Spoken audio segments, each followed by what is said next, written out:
Picture this.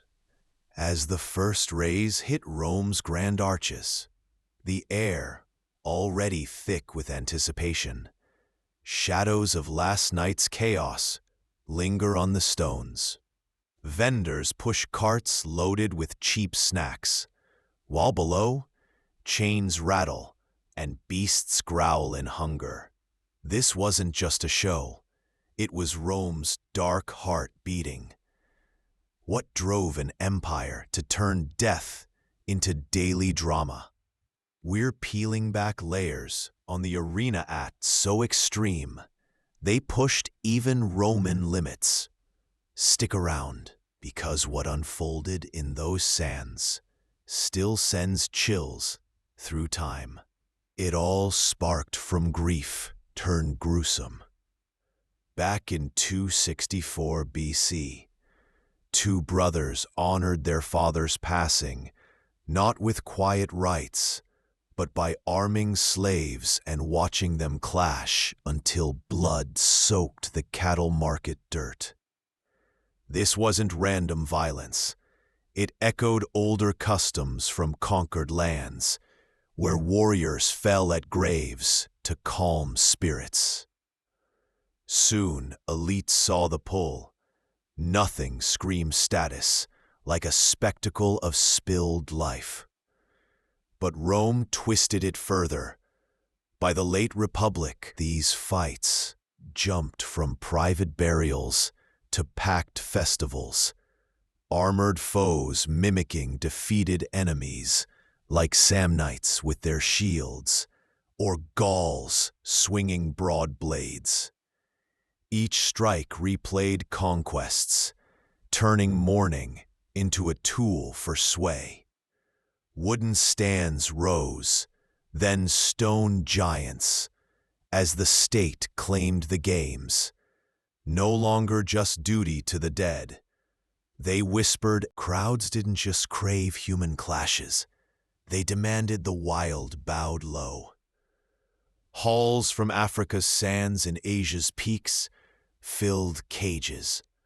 Lions with manes like fire, elephants trumpeting fury, giraffes towering oddly in chains. Called veniatanes, these hunts weren't fair chases, but displays of dominance. Beasts starved thin for easy takedowns. Julius Caesar paraded Europe's first giraffe, dubbed a camel leopard, only to let hunters rip it apart amid cheers. Titus, opening the Colosseum in AD 80, oversaw 9,000 creatures felled in days, bones later dug up showing deliberate weakness. Caravans snaked across deserts, ships bobbed down rivers, all to feed Rome's endless maw. Emperors like Commodus played hero, bow in hand against chained prey, proving gods walked among men. But whispers grew, species vanishing, lands stripped bare. Pliny warned of empty wild. Fights between men weren't balanced duels, they were engineered nightmares. Picture a net-wielding fisherman type against a helmeted swordsman, vision blurred by heavy gear, net tangling limbs in a deadly puzzle. Retiari tossed webs and tridents, secutores charged with shields, suspense baked in, but often tilted. Condemned got wooden blades facing pros, clowns in a slaughter. Numbers swelled, one against many, or mock armies clashing in bloodbaths. Novelty kept it fresh. Women stepping in from the 1st century, blades flashing against beasts or each other, blurring lines, but feeding the thrill. Dwarfs joined for laughs, helmets muffling senses, armor weighing like chains.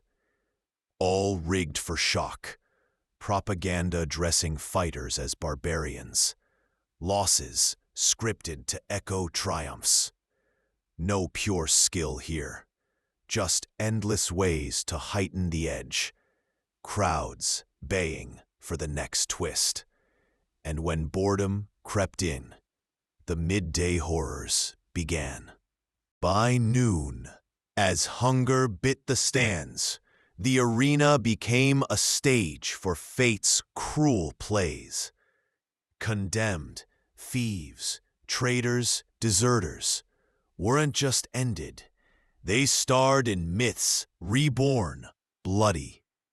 Tied naked, they faced frenzied lions or bears, attacks drawn out for gasps. One reenacted Orpheus, strumming a lyre amid beasts meant to charm, until a bear lunged, tearing flesh in a parody of legend. Another as Prometheus, chained while vultures circled real. Fire entered too. Pitch-soaked shirts ignited, turning victims into writhing flames, echoes of Hercules' poisoned end. Trajan's 103-day bash after Dacian wins saw thousands play these roles. Each death a lesson etched in agony. Animals toyed with prey, uncertainty fueling the frenzy. Quick mercy or slow torment. It wasn't justice, it was theater. Warnings to the masses. Emperors didn't stop at earth and fire. They commanded seas in stone. Naumachie turned arenas into watery graves. Basins dug vast. Aqueducts gushing to float real warships. Julius Caesar's 46 BC debut pitted thousands of captives in biremes. Arrows flying, rams splintering hulls in a floating carnage. Augustus upped it. 3,000 fighters in a massive pool. Persians versus Athenians. No quarter given. Claudius drained a lake for 19,000 doomed souls, saluting those about to perish. Ships clashing amid hippos and seals under Nero. The Colosseum itself flooded early on, channels beneath allowing quick shifts from waves to dry combat. Victims rode to their ends, hand to hand on decks slick with red. Insane engineering for fleeting thrills, proving Rome bent elements to whim. But such grandeur hid desperation. Costs bleeding treasuries dry. Some rulers made the arena their twisted playground. Commodus, cloaked as Hercules, slaughtered hundreds personally. Weiss maimed first for his wins. Crowds forced to applaud or face wrath. Nero dressed victims as play heroes, fates mirroring scripts in fiery or beastly ends, calling it art, while Rome muttered madness. Caligula, moods swinging wild, yanked spectators into the fray when animals ran low. Domitian hunted by torchlight, paranoia turning fun to fear. Even good ones like Trajan marked wins with endless deaths, ego wrapped in spectacle. These weren't leaders. They were directors of dread, games exposing fragile grips on power. Commodus fell to assassins, Nero to guards, their arenas outlasting them as echoes of excess. But not all Romans swallowed the bloodlust quietly. Voices rose against the din, faint but piercing. Seneca decried midday shows, hardening souls, stripping empathy in cheers for pain. Cicero praised valor, but slammed pointless cruelty. Early Christians like Tertullian branded arenas, seeds of viciousness, where faith refusals led to beast pits, deaths twisted into laughs. Juvenile mocked The mob's bread and circuses addiction, eroding discipline for cheap highs. Economically, games bankrupted sponsors. Late empire rulers, scraping for grandeur amid crumbling frontiers. Culturally, they dulled edges once sharp with virtue. By the 5th century, Christian bands silenced gladiators in 404 AD, hunts lingering to 523 before fading. The Colosseum stood hollow, sands quiet, but scars lingered, lessons in how spectacle masked rot.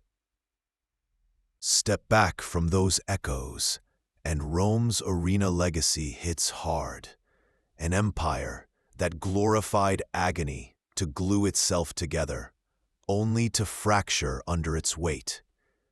Which horror lingers most? The beast's roars, the watery clashes, or emperor's mad whims? Share below what unveils Rome's shadows for you. If these unveiled truths gripped tight, subscribe now. Next, we chase more forgotten edges of the past. Remember, those stones still whisper warnings about power dressed in cheers. The cold doesn't speak, it whispers.